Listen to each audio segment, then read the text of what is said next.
मित्रांनो, 1000 tips and tricks मध्ये तुमचं स्वागत आहे. सतत खोकला आणि घशात खूप खवखवतं. कोरडा खोकला दूर करण्यासाठी काही घरगुती उपाय. सर्दी आणि खोकल्यावर गूळ खाणे हा प्रभावी उपाय आहे.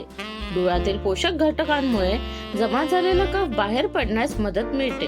कोमट पाण्यामध्ये गूळ पावडर मिक्स करा आणि प्या. एका मोठ्या ग्लासमध्ये कोमट पाणी घ्या आणि त्यामध्ये 1 चमचा मीठ मिक्स करा. या पाण्याने गुळण्या करा. दिवसातून 2 वेळा हा उपाय करावा. खोकला आणि घशातील खवखव कमी करण्यासाठी हा रामबाण उपाय आहे.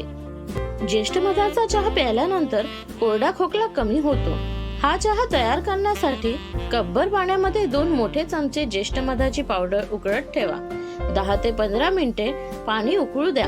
त्यानंतर कपामध्ये चहा गाळून घ्या.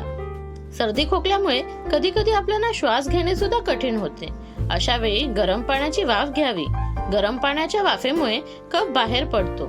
श्वास घेताना होणाऱ्या अडचणी दूर होतात.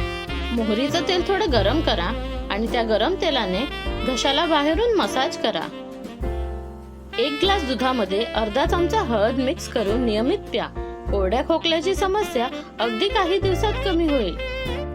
कोरडा खोकला कमी करण्यासाठी छोट्या ग्लासमध्ये कोमट पाणी घ्या आणि त्यात 2 चमचे मध मिक्स करा. मध आणि पाणी नीट मिक्स केल्यानंतर ते प्या.